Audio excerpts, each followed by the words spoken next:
The morning sun streamed into the kitchen as I sipped my coffee, browsing through some old photo albums. It was surprising how quickly time had passed. As I turned the pages, I remembered the moments we shared as a family. There were photos from vacations, birthdays, school events, and simple family outings. It all felt so recent, yet some of those moments were years ago. Daniel walked into the kitchen, his face fresh from his morning shave. "Morning, Clara. What are you looking at?" "Just some old photos," I replied, showing him a picture of our family from last Christmas. "Remember this?" He chuckled. "Oh, the time when Alex tried to cook the turkey? That was something." Alex, our eldest, had a passion for cooking, but was still learning. That Christmas, he'd tried to surprise us by taking on the turkey dinner, but ended up charring it a bit. We had laughed it off, saying it was the thought that counted. Liam, hearing us from the living room, shouted, "Don't remind me. I was the one who had to order the last-minute pizza." Daniel and I laughed, recalling how our traditional Christmas dinner was replaced with pizza that year. The day moved along just like any other. Daniel left for work, while I prepared the boys' lunches and got them ready for school. Alex and Liam, despite their occasional sibling spats, were thick as thieves. They were both in high school, with Alex being 2 years older than Liam. Their bond was something I cherished. They were each other's confidants, and their laughter often echoed through the house. That evening, as we sat for dinner, I brought up Daniel's upcoming 55th birthday. "We should do something special," I mused. "Like what, Mom?" Liam asked, his face lighting up at the idea. "I was thinking of a quiet family dinner," I began, but Alex interrupted. "Come on, Mom. Dad's turning 55. We should throw him a big party." Daniel, trying to hide his excitement, said, "I'd prefer something quiet, but I won't mind a party." The days leading up to Daniel's party were hectic. There was so much to do. Invitations to send out, food to arrange, decorations to put up. The boys were a tremendous help. They'd come home from school and immediately get to work, helping in any way they could. Alex took charge of the guest list, ensuring that all of Daniel's closest friends were invited. Liam, being the more artistic one, had ideas for decorations that would make the night truly memorable.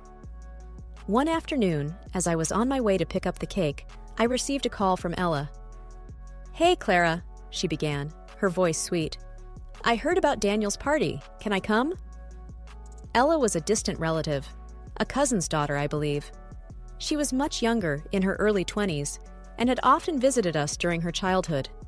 Of late, however, she had drifted away, caught up in her own life, I guessed. "Of course, Ella," I responded. "It's been ages. We'd love to have you." "Great," she replied. "I'll see you soon." The day of the party arrived. The house was buzzing with energy. Liam and Alex were ensuring everything was perfect. Guests began to arrive, filling our home with laughter and chatter. Strangely, Daniel was late. He was never late, especially not for something this important. As the clock ticked on, I grew anxious. Calls to his phone went unanswered. And then, the front door opened. But instead of a cheerful Daniel ready to be surprised, he walked in with Ella on his arm. The room went silent. The jovial atmosphere vanished in an instant. My heart raced, and my palms felt clammy. Something was off. Daniel cleared his throat. "Everyone, I have something to say," he began, his voice unsteady. "Clara, I want a divorce. Ella is pregnant, and I'm the father." The room was so silent, I could hear the tick of the clock on the wall. My mind raced, trying to process what I'd just heard. How could this be? Everything had been perfect just a few hours ago. Alex stood up, his face red with anger. "Dad, what are you saying? This is a joke, right?" Liam, always the quieter one, just stared at the floor, tears forming in his eyes. Ella looked around the room, her face flushed. "I'm sorry," she whispered, but I wasn't sure if she meant it. Daniel looked at me, waiting for a response. But words failed me. The life I thought I knew was falling apart in front of my eyes. Guests began to murmur among themselves, and slowly, they started to leave. The party was over before it even began. That night, the boys and I sat in the living room, trying to make sense of everything. Alex was fuming. "I can't believe Dad would do this to us," he muttered. Liam, his voice shaky, said, "What are we going to do now, Mom?" I took a deep breath, trying to muster strength.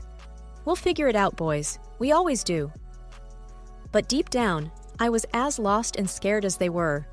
Our life was unraveling, and I didn't know how to stop it. The days after the party were a blur. News of Daniel's revelations spread like wildfire. Friends and family were shocked. Some even called to express their disbelief. The phone rang incessantly, with many offering support, but I often let it go to voicemail. I needed time to think, to process everything. The boys were taking it particularly hard. Alex, especially, was vocal about his feelings. "I can't believe Dad would do this to us," he'd often say, anger evident in his voice. Liam, on the other hand, was more reserved. He spent a lot of time in his room, often lost in thought. One day, as we were having dinner, Alex announced, "I'm going to live with Dad. Liam and I both. It's a bigger house, and besides, boys should be with their father." I looked at him, surprised. "Are you sure about this, Alex? Have you talked to Liam?" Alex glanced at Liam, who nodded. "Yes, we've discussed it. We think it's for the best." Liam added, "We just think, with everything going on, we should be there for him too." I took a deep breath, fighting back tears. If that's what you both want, then okay. The decision was made. The next week, the boys packed their bags and moved in with Daniel and Ella. The house felt empty without them, but I respected their decision. It wasn't long before things started to change, though. One evening, I received a call from Alex. "Mom," he began, his voice strained. "Ella is making our lives miserable. She throws parties all the time, and her friends are always over. They're loud and obnoxious." Liam took over the phone. "Mom, it's not what we thought. Ella doesn't want us there. She's making it very clear." My heart ached hearing their words. "Boys, you can always come back home. This is your home." There was silence on the other end. Then Alex replied, "We'll think about it, Mom." Days turned into weeks, and the tension grew. The boys were unhappy, and even Daniel started to see Ella's true colors. One evening, there was another knock on my door. It was Daniel and Ella. Ella, her face red with anger, started, "Clara, you need to take your sons back. They're ruining our life." Daniel looked embarrassed but said nothing. I replied calmly, "They're your sons too, Daniel. They can decide where they want to live." Ella huffed, "This is ridiculous. We can't have them here." I looked at Daniel, waiting for him to say something, to defend our children, but he remained silent. It was clear where his loyalties lay. The boys eventually returned home, and our small apartment was filled with life again. Although it was a tight space, the warmth of our bond made it comfortable. Ella's attitude had worn them out, and they regretted ever leaving. Their return also brought to light how deeply Ella's influence was entrenched in Daniel's life. One evening, as I was scrolling through my social media, an idea began to form. I knew Ella was always chasing after the flashy lifestyle.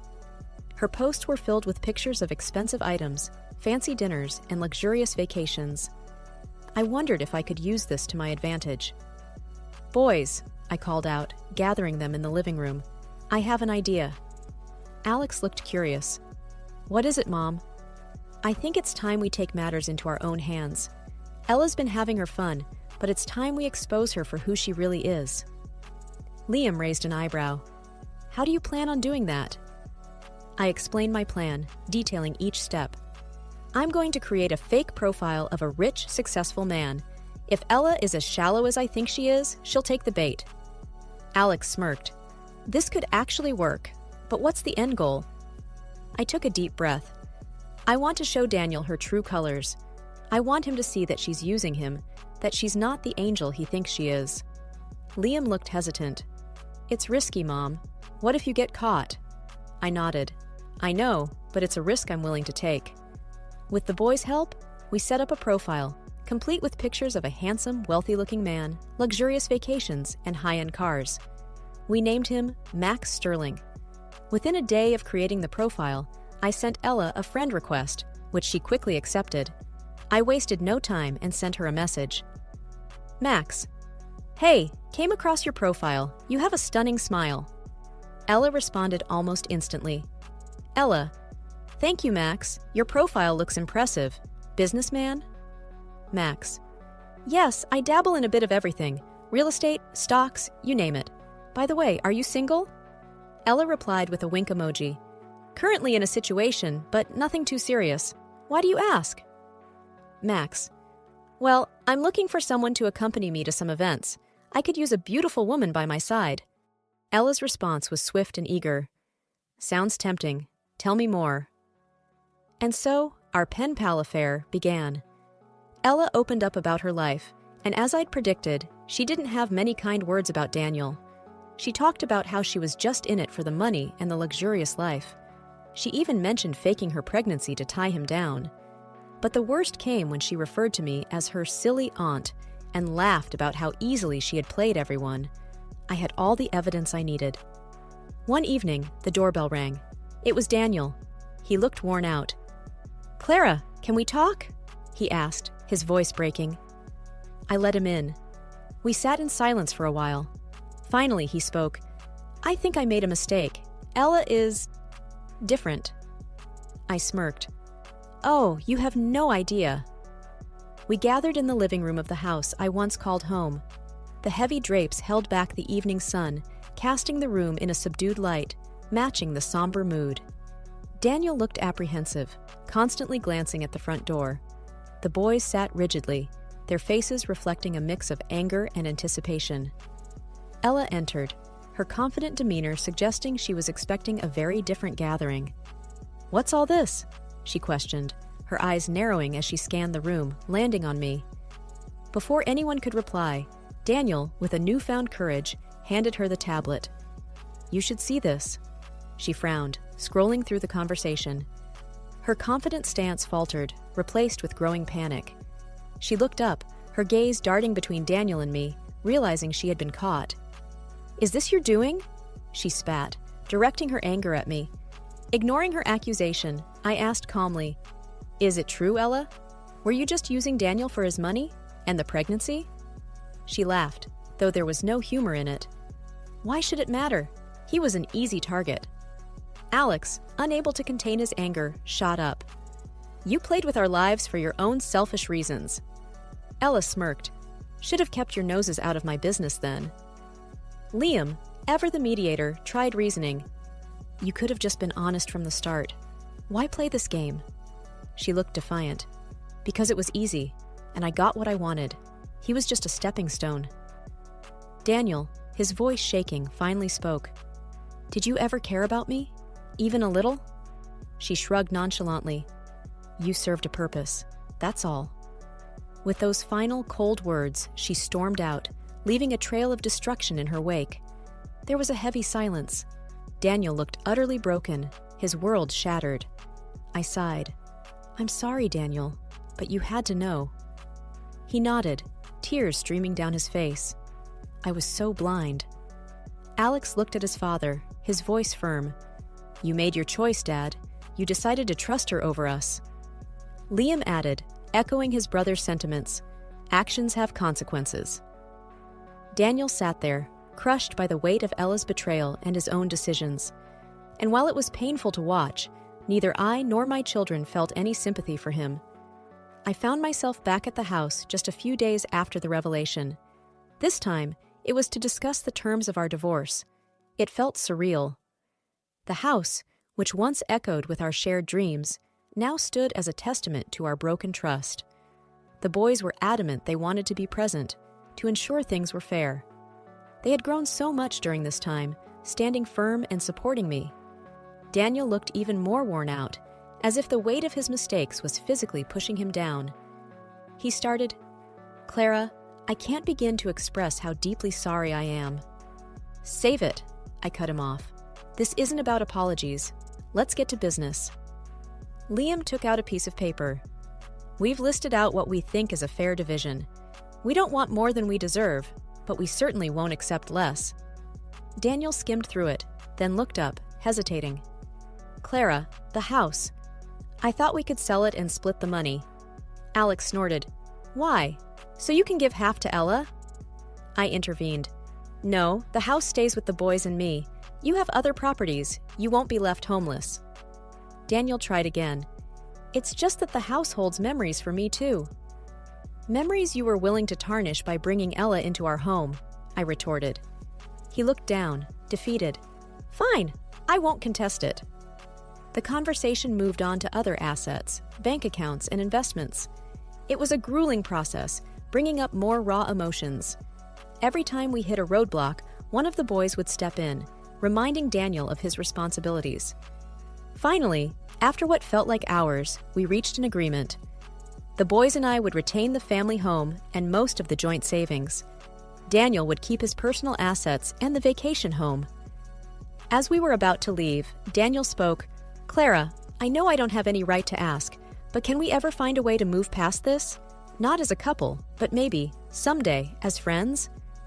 I took a deep breath. Daniel, right now, I don't have an answer. All I know is that trust, once broken, is hard to rebuild. Liam added, and actions have consequences, Dad. You chose to betray us. Alex, ever the protective one, chimed in. You need to live with the choices you made.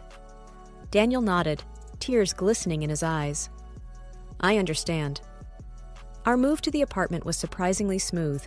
With the boys' help, we set up our new home. While it lacked the sprawling grandeur of the house, it had a warmth that the mansion lost a long time ago. It wasn't long before I started hearing rumors. Word spread fast in our close-knit community. Ella was the talk of the town, with her web of lies coming undone one thread at a time. One afternoon, as I sipped my coffee in a cafe downtown, Mrs. Jenkins, a longtime neighbor, approached. Clara, dear, she began, her voice oozing false concern. Have you heard? That young girl, Ella, apparently, she's been seeing multiple men behind Daniel's back. I took a sip, not letting her words rile me. Not surprised, I replied, matter-of-factly.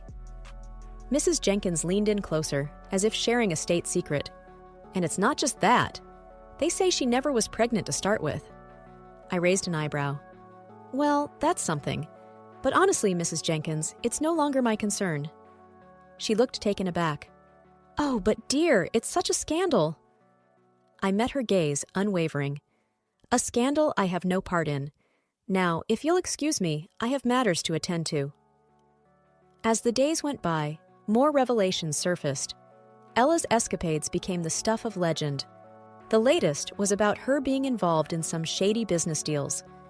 One evening, as we were having dinner, Alex shared, Dad's business is suffering. People don't want to associate with him anymore because of Ella. Liam added, I heard some partners pulled out of deals. I took a moment, then said, It's unfortunate, but he chose to align with her. This is the outcome of his choices. The doorbell rang, disrupting our conversation. To our surprise, it was Daniel. Clara, he began, I need to talk. I nodded. Fine, but keep it brief. He sighed, looking more disheveled than ever. It's all falling apart. The business, my reputation, everything. Alex scoffed. What did you expect? Daniel looked pained. I know I messed up, but I didn't expect it to go this bad. I crossed my arms. You let a snake into your life, Daniel. It was bound to bite. He looked defeated. I know. I just hoped. Liam interrupted. Hoped what? That your betrayal wouldn't have consequences? Daniel lowered his head. I'm sorry. Alex, never one to mince words, said, Sorry doesn't cut it. You made your bed. I added, Daniel, it's time you face the music. Clean up the mess you made.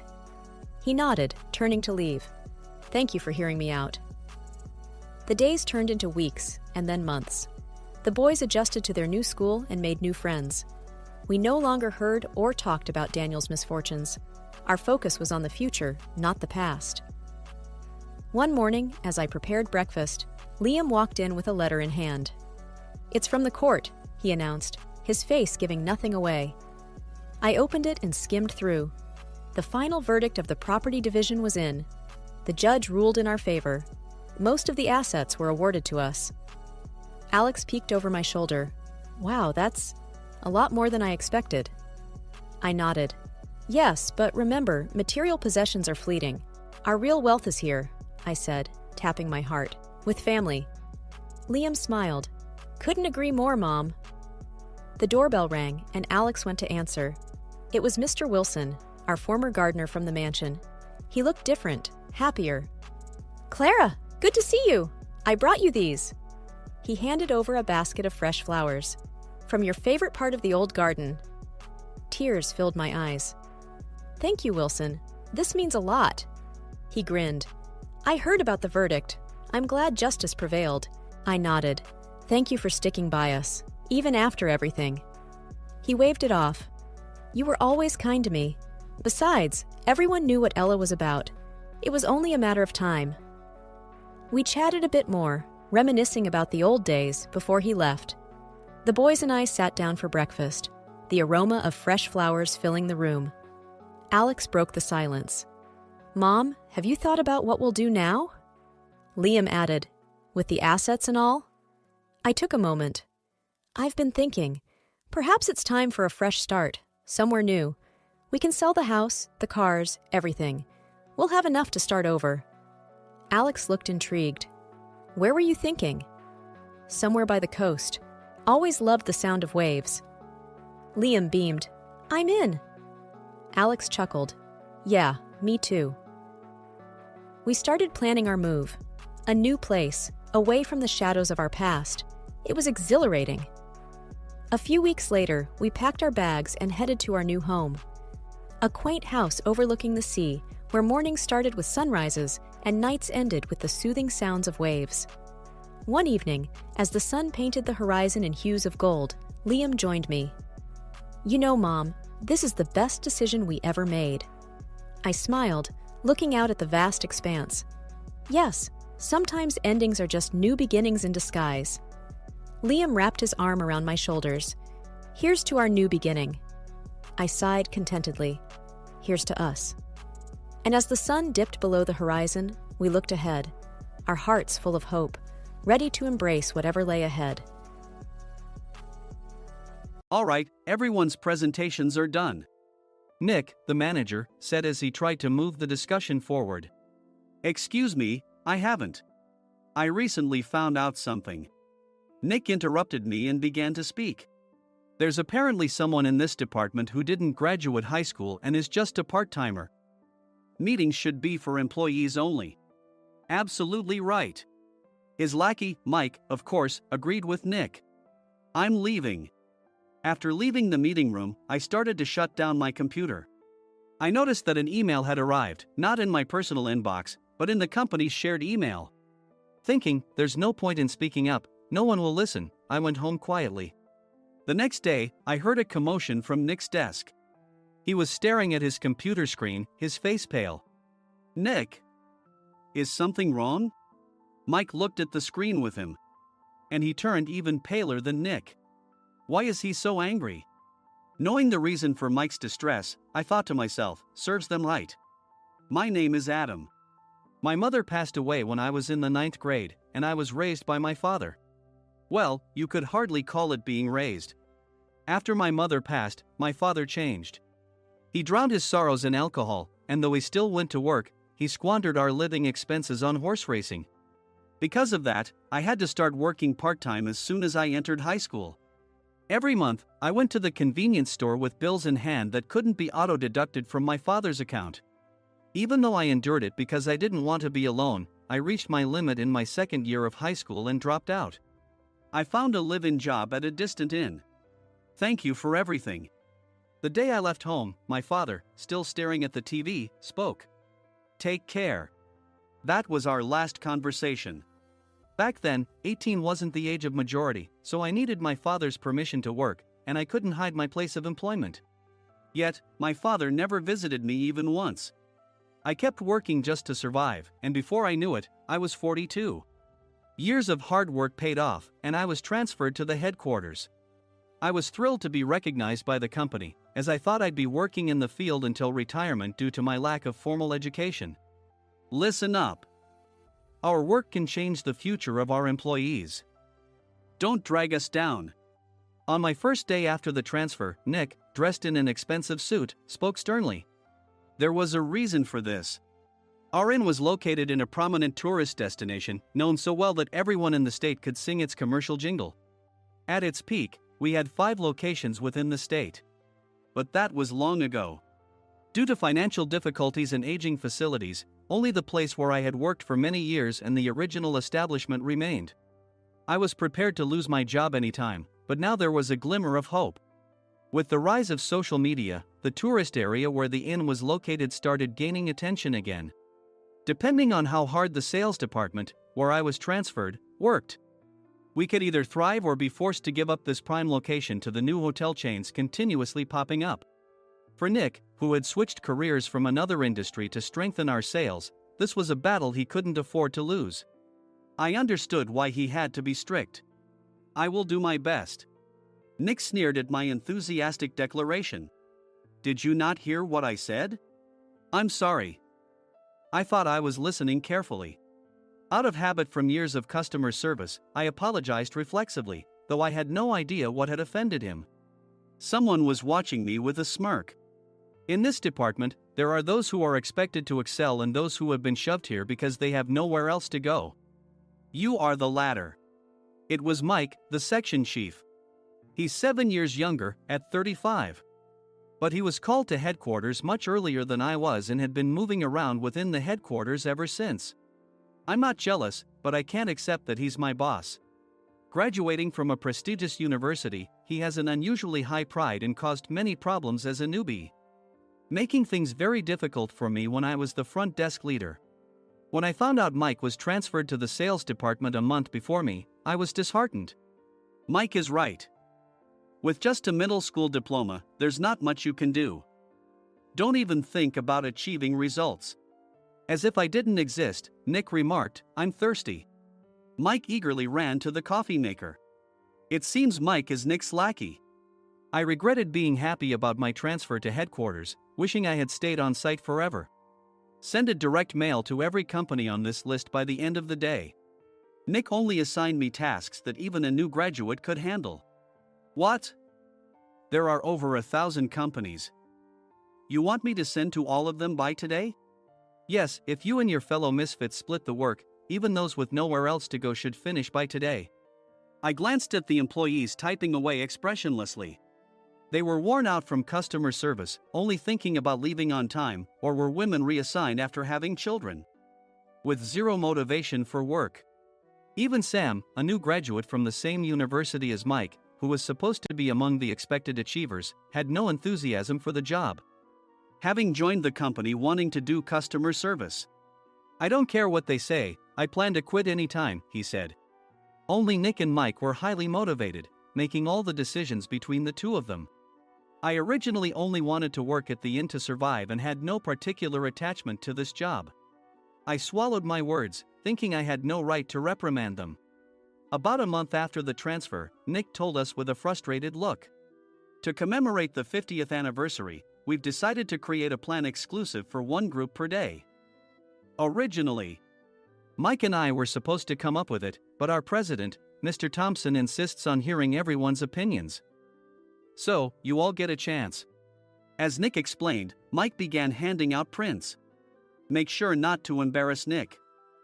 If your ideas are half-baked, you'll have to redo them. It seemed that they had printed his handwritten notes by Mr. Thompson, which included several questions and a section for free responses. It made sense why Nick had to seek our input, given that all responses had to be submitted to Mr. Thompson. We were given a week to think about it, and a meeting was scheduled to compile our ideas. My plan is to let guests enjoy both the old and modern America. Nick began the presentations. Guests would watch a master confectioner at a nearby traditional sweet shop make sweets in front of them. The welcome drink would be premium tea in a bottle. Nick's plan was certainly attractive. After his presentation, Nick called on us to present in the order we were seated. Just as I stood up for my turn. All right, everyone's presentations are done. Excuse me, I haven't. I recently found out something. Nick interrupted me. There's someone in this department who didn't graduate high school and is just a part-timer. He was likely talking about me. I joined the company as a part-timer and was made a full-time employee when I turned 20.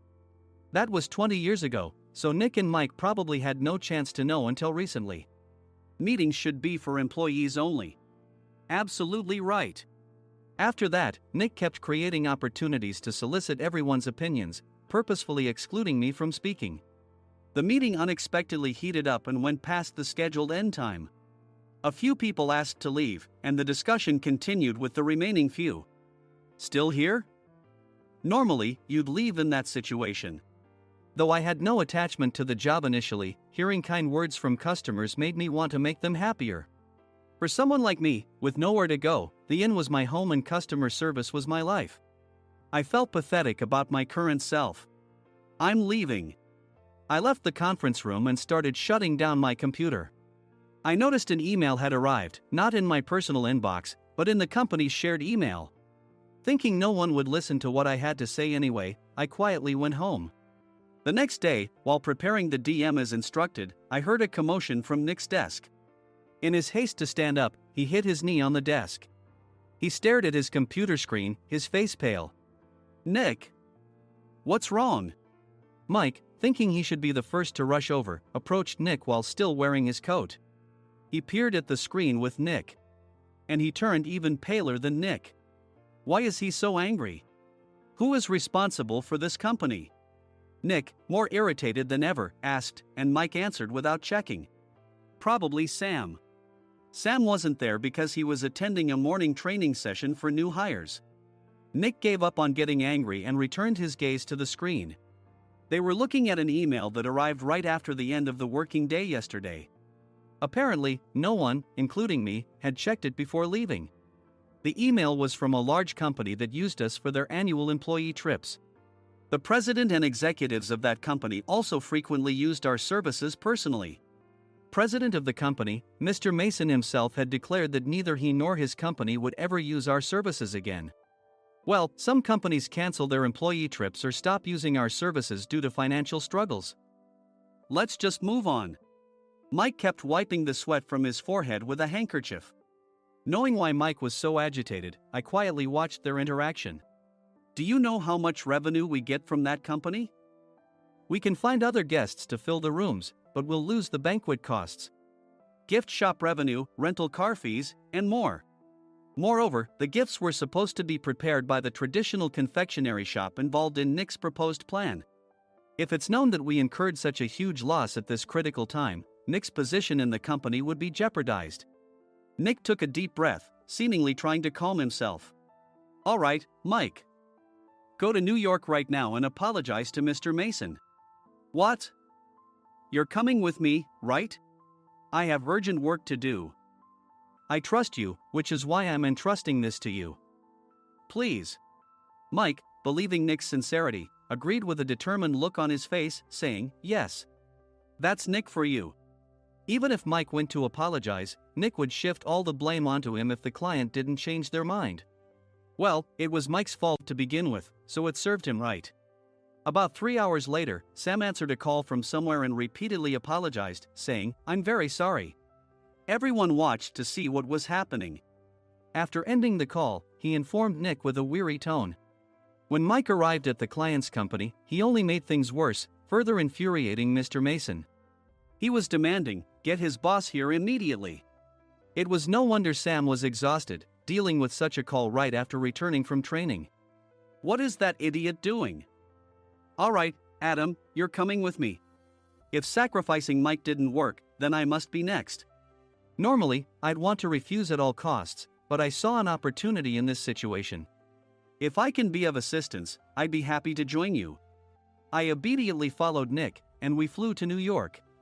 When we introduced ourselves at the reception, it became clear how serious the situation was. As the receptionist personally escorted us to the president's office. Angry voices leaked through the door, making both Nick and me uneasy. Excuse me. I'm Nick, the supervisor. I understand my subordinate has caused you trouble, and I deeply apologize. Nick, with his experience in the corporate world, knew enough to offer an apology before excuses. However, his customer service skills left much to be desired. I sighed as I saw Mike trembling like a small dog in the corner of the room. What kind of training are you giving your subordinates? Mr. Mason glared at Nick with a red face. The intensity of his gaze made even Nick take a step back. Regrettably, I joined this company only 2 years ago and was unaware of Mike's issues. I should have identified his shortcomings sooner. Indeed. I should have realized sooner. No sensible person would come to apologize and then give a lengthy presentation on the drawbacks of not using their in. Nick froze, his mouth slightly open. Suspecting the worst, I picked up the documents that had fallen to the floor. It seemed Mike hastily prepared these documents on the plane, listing the disadvantages. Disadvantage 1: if you change the venue for the company trip, employees might suspect it's for cost-cutting reasons, leading to a negative impression. Reading it aloud half-jokingly, Nick snatched the papers from my hand and checked the contents with a furious expression. Among the stack of documents was a receipt from a nearby convenience store's copy machine. I felt a pang of dread, hoping he hadn't shown the receipt as well. What do you think he said when I asked what kind of nerve he had to do this? I'm very sorry. Faced with the dire situation, Nick must have thought there was nothing left to do but apologize. In a voice smaller than I'd ever heard from him, he uttered words of apology. He said, "I'm a Harvard graduate. I don't believe I said anything wrong." Mike! What have you done?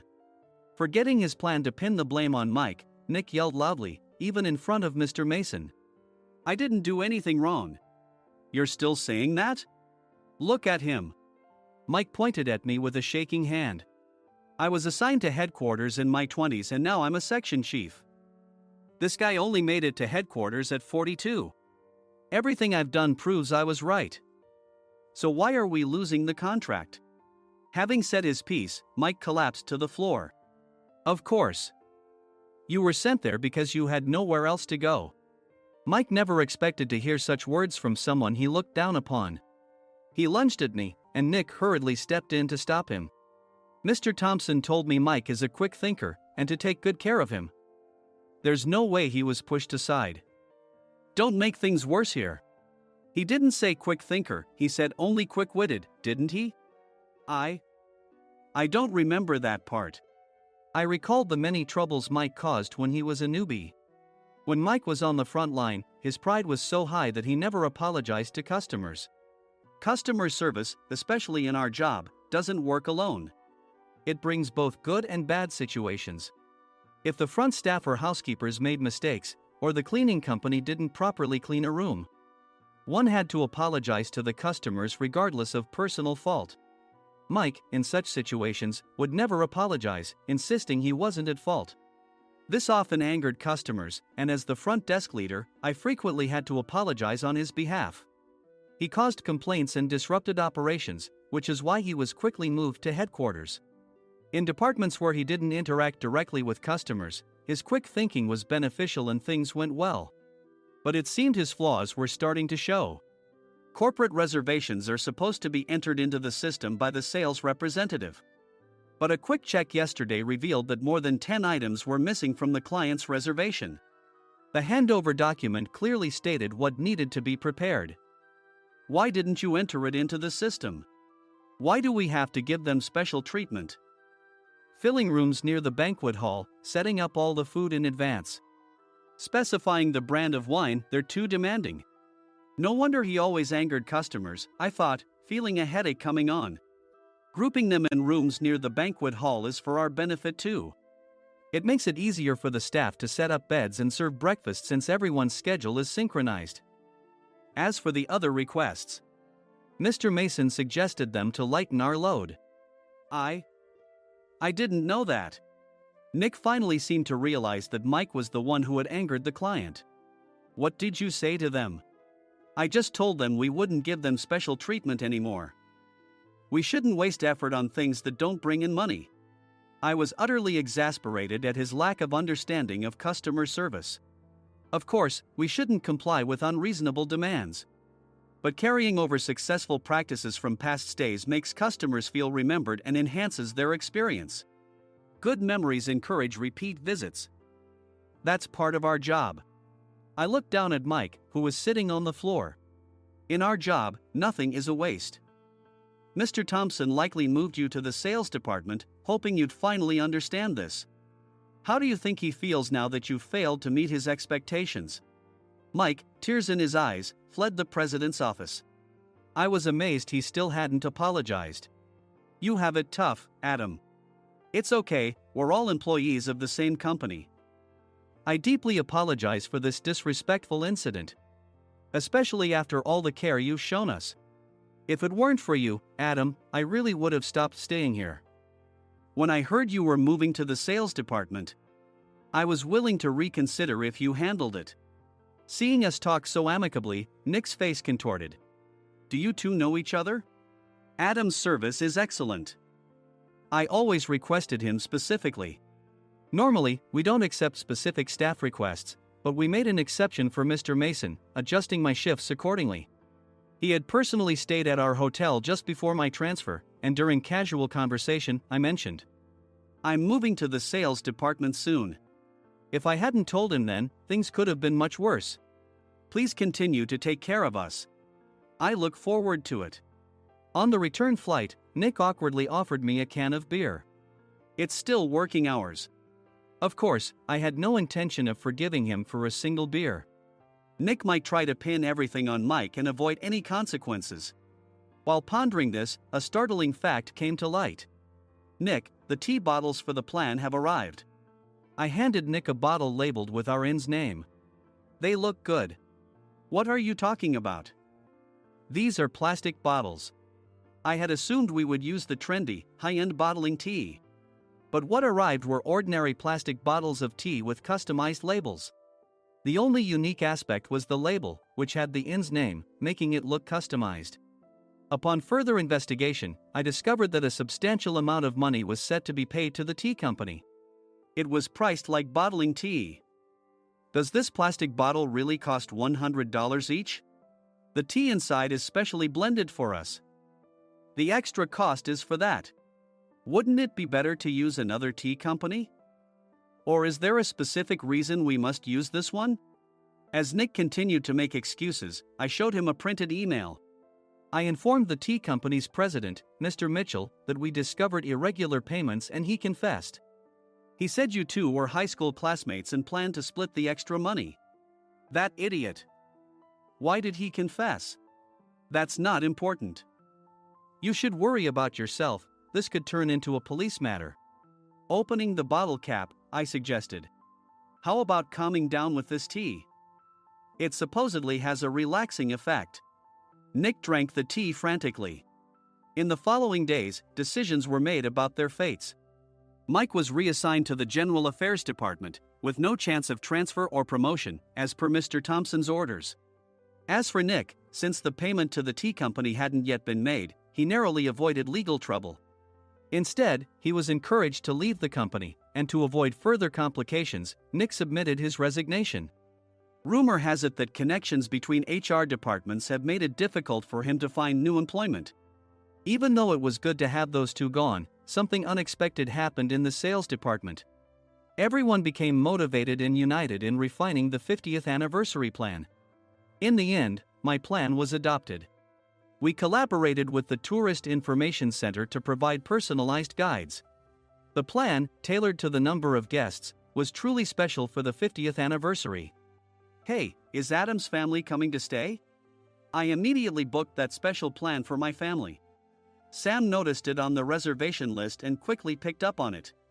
Yes, I'm inviting my father. That's great. I might invite my parents too. I lacked the courage to face my father just as Adam. But here, with the confidence Mr. Mason praised, I felt ready. The 50th anniversary plan was a perfect opportunity to reconnect with my father.